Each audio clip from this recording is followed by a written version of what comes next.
Hello, it's Chaos. I am an indie horror author. I focus primarily in the cosmic horror subgenre. Um, and today we are going to be discussing folk horror. So I came across this genre because I was writing a novella, and it's actually turned into something way more than just a novella. But I was writing a novella, um, and gothic horror didn't really fit it, and I was wondering, well, what does fit it? And I was looking at different, subgenres of horror, and folk horror came up, and I looked into it, and it just kind of snapped together, I guess. I don't know, but I've been doing a lot of research into it, and I wanted to do this like little short video essay um explaining like the beginning of folk horror, um like stuff that I have found, information I found. Um, so like exploring folk horror, the beginning, and I have my Substack up actually because this was a an issue of my Substack that I put out previously, and I wanted to make it into a video. So yeah. And I'm sorry if I'm talking fast or anything. I'm just a little panicky right now. Okay. So exploring folk horror, the beginning. What is folk horror? And that's, a question I see a lot from people who don't know horror subgenres. They ask, what is folk horror? It is hard to define sometimes, but there is a lot more to folk horror than appears on the surface. So, according to Wikipedia, I know we shouldn't use that, but bear with me. It defines folk horror as a subgenre of horror film and horror fiction that uses elements of folklore to invoke fear and foreboding. Typical elements include a rural setting, isolation, and themes of superstition, folk religion, paganism, sacrifice, and the dark aspects of nature. This is really basic and gets to the core elements quickly, but what does it mean? So the origins of folk horror. So we're gonna look a lot into the origins of folk horror in this little episode 1 of the folk horror video essay series. Um okay, so where did the genre begin and where did the term come from? So, according to most sources, the first known use of the term folk horror comes from a review of the film Blood on Satan's Claw, which is a British film from 1970. The report was titled Folk Horror Study from Hemdale and Chilton. But the term didn't really become popular in media or use until the 2010s when Mark Gatiss released his documentary titled History of Horror. In this documentary, Gatiss names 3 films as the original beginning of the folk horror genre: Blood on Satan's Claw, Witchfinder General, and The Wicker Man. And I've actually only seen the original Wicker Man. I haven't seen the other 2 movies, but they are on my list of movies to watch at some point because I do love the folk horror genre. I'm actually a lot more into American folk horror than British folk horror, and I do also like folk horror from like other regions. Like I love Japanese folk horror and other Asian folk horror. Um, However, other sources say that the phenomenon of folk horror in media and fiction began much earlier than the late 1960s to early 1970s. According to research done by the Eldritch Archives on YouTube, and I will link all of my sources, well, at least I'll share the sources in the description. There is evidence of folk horror in 1929 with the story Randall's Round by Eleanor Scott, which I do have a free copy of somewhere. I don't know if I saved it, but I was reading a free copy of Randall's Round by Eleanor Scott. Um, So if I can find that, I will also leave a link down below for that. It is about a university student that goes to a small village in the Cotswolds and experiences a pagan survival cult and their ritual dance, then comes to understand what it really means after some investigation. I didn't get too far into it because at the time that I was writing this and really researching a lot into folk horror, I I was doing so much and it got a little bit too much for me to handle. So I stepped back from researching and everything, but I'm gonna try and get back into it now that I'm doing these deeper dives into subgenres and everything like that. So I'm not going to spoil it for you. I was currently reading it when I was writing this, and upon starting it, I did feel a very folk horror vibe from the story. Other stories came much earlier, like Washington Irving's Rip Van Winkle from 1819 and his story, The Legend of Sleepy Hollow from 1820. Not to mention Nathaniel Hawthorne's Young Goodman Brown from 1835. These could all be seen as folk horror stories. They all have elements of folk horror in them, and they could all be seen as like the beginning of the genre. Books like The Golden Bough by Sir James Frazer, published in 1890, and Aradia or the Gospel of the Witches by Charles Leland, published in 1899, both of which I have read because I at one point was a practicing Wiccan. Um, Both have had their hands in inspiring folk horror of the early to mid 20th century. The book The Witch Cult of Western Europe by Margaret Murray was also a possible inspiration for this genre in the early years at least. But we cannot forget about ancient history and the writings of Roman philosophers and the great Caesar himself, with who all wrote about the pagans of Britain and Europe and their customs. So yeah, there's actually a lot of information that uh what's the term, informs folk horror, that comes from these much older writings, these ancient writings.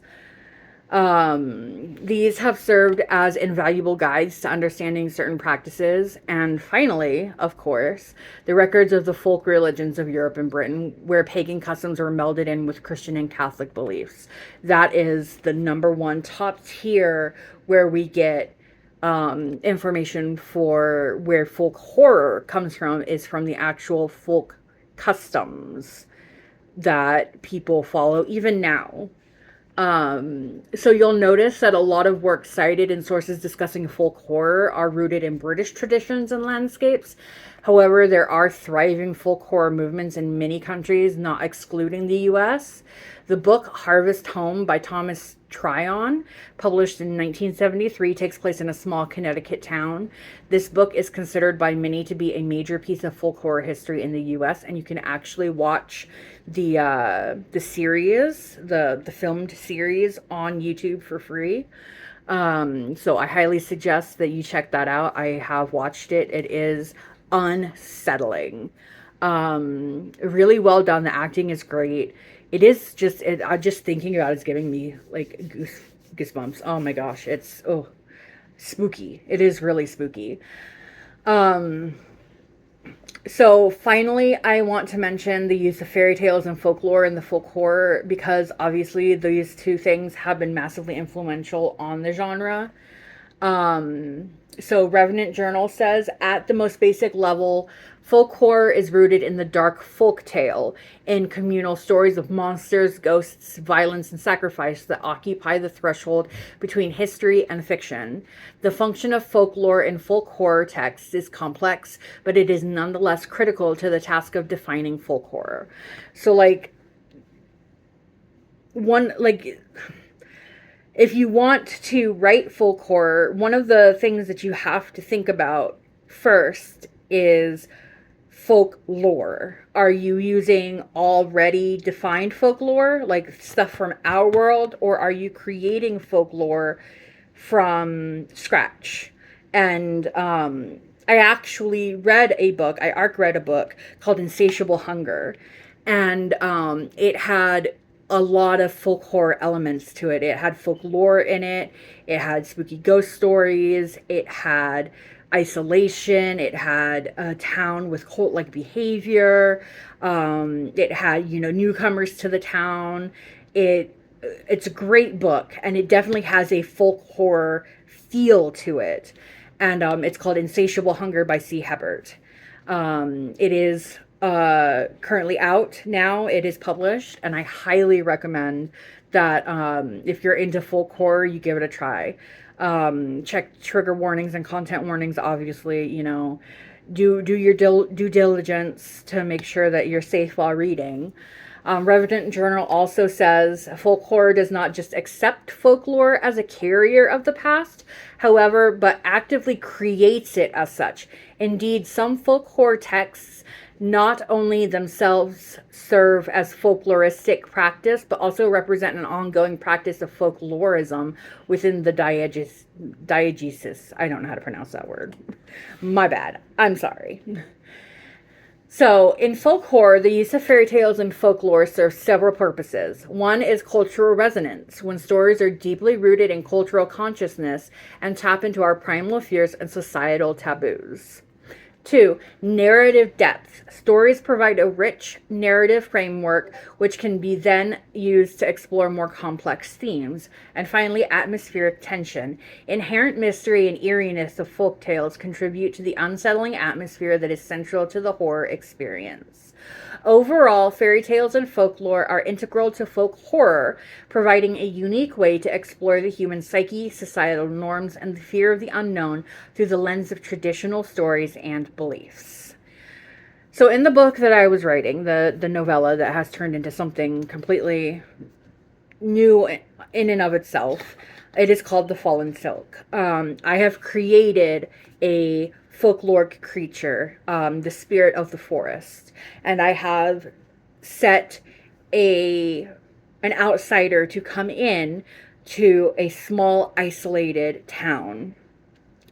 And when she arrives, it is during an autumn celebration, a harvest celebration, and she experiences sacrifices and celebrations and everything like that.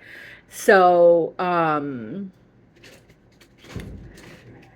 I definitely took all that I know about folk horror, and I threw it into this pot, and I just mixed it all up, and out came The Fallen Silk. I'm still working on it, but it is a folk horror romance. There is definitely romantic elements to it, and there is a happily ever after.